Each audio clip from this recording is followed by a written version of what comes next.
discuss pteridophytes. So after bryophytes, there is a plant that came to earth, which is little bit advanced than the bryophyte or pteridophytes. Okay, so these pteridophytes are seedless but muscular plants. So these are seedless muscular plants, means xylem and phloem are seed, but this is seedless, no seed is formed. And so these are actually non-flowering plants, and we say they are cryptogams. Okay, the seedless muscular plants are known as cryptogams.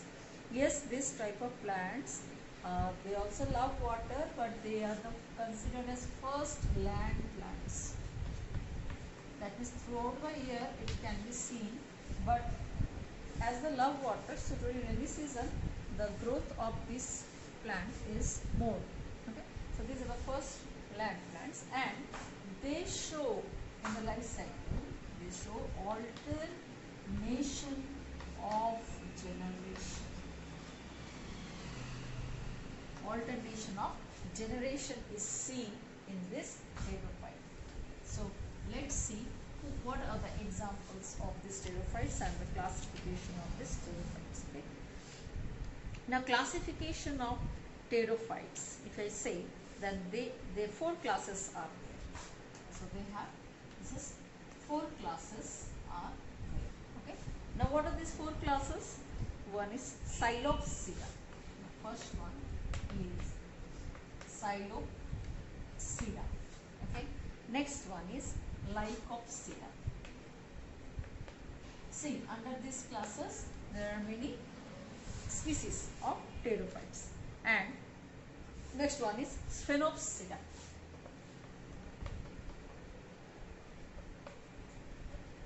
And the last one is Pteropsida.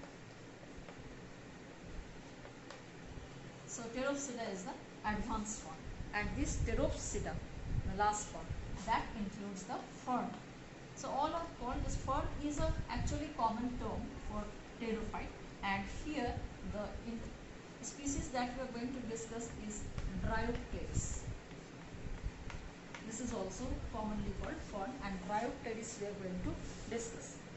So in Psilopsida there is the Xylotome, is the species, Lycopsida, Selaginella and Lycopodium, Sphenopsida, Equisetum, which is called walking fern, and Pteropsida includes Adiantum.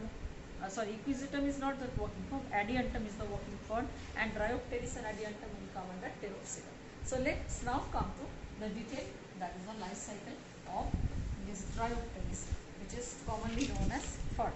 Okay. Now this kind of plant is actually looking, you can see number of ferns like this structures are there, and so this type of leafy structures are there. Okay, so these are leafy structures are there, and they have the roots, rhizoids are gone, root structure is there. Now they have gone, this is green in color, midrib is there, and the back side of this leaf has this type of spores containing bodies. So lots of spores are there, black spores are there on this leaf, back side of the leaf, that is the lower surface of the leaf. And so habitat of this kind of pteridophytes, actually cool, damp, shady place. Okay, and plant body is something like 20 meter, tree fronts are also available, and 2 centimeter like Azolla. Azolla is the smallest one fern. They don't have different, they have root, stem and leaves now, and their well differentiated muscular tissue is present, and this type of leaf which bear the spore bearing organ, and we say it is sorus, and that's, it's called, the leaf is called as sporophyll. So what is this leaf called? Sporophyll. And remember, this sorus, this contains the sporangium, and the sporangium contains the spores. Okay, so the ferns looking like such kind of leafy structures are there, and once the spores which are developed in the sorus, so here the plant body is a sporophyte, isn't it? The plant body is a sporophyte. So plant body is a sporophyte. and this sporophyte has got the sporophyte. So from here you will get the spores and which are haploid and when the spores are dropped on the soil, then they germinate to produce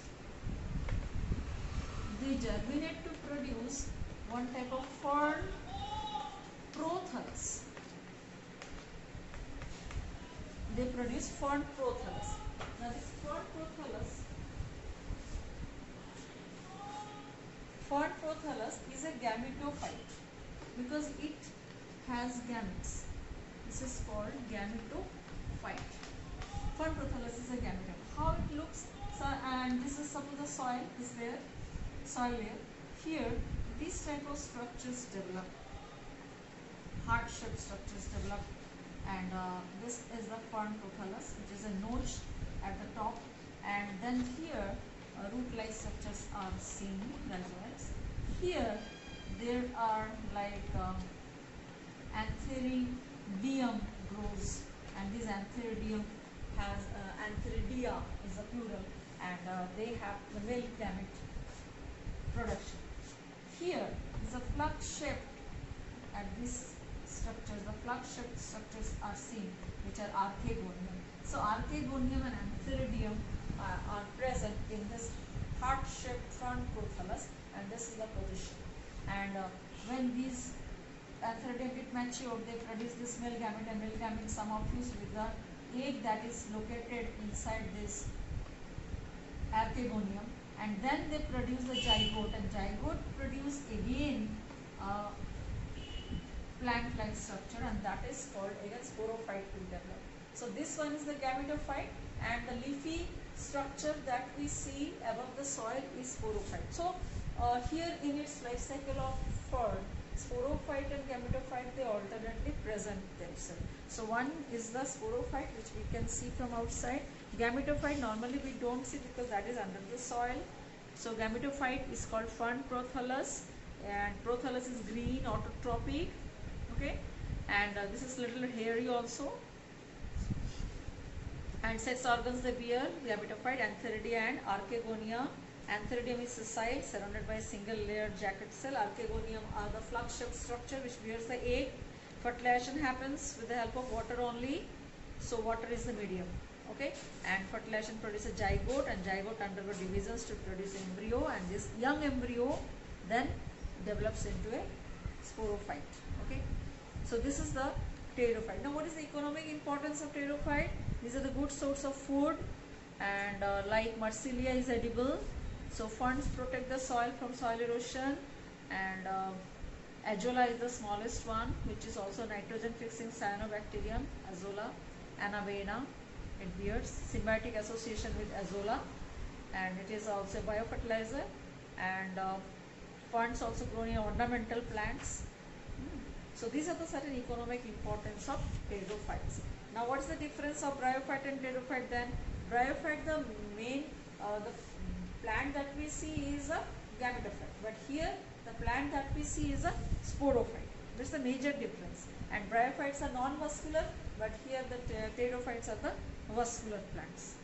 So roots and stems, all these are absent in bryophytes, but in pterophytes you will get. And pterophytes are the first land plants, but the bryophytes are they're amphibians of the plant kingdom. So these certain differences are there, which you have to study through NCERT and join the online class for further study and clear your doubts there. Thank you.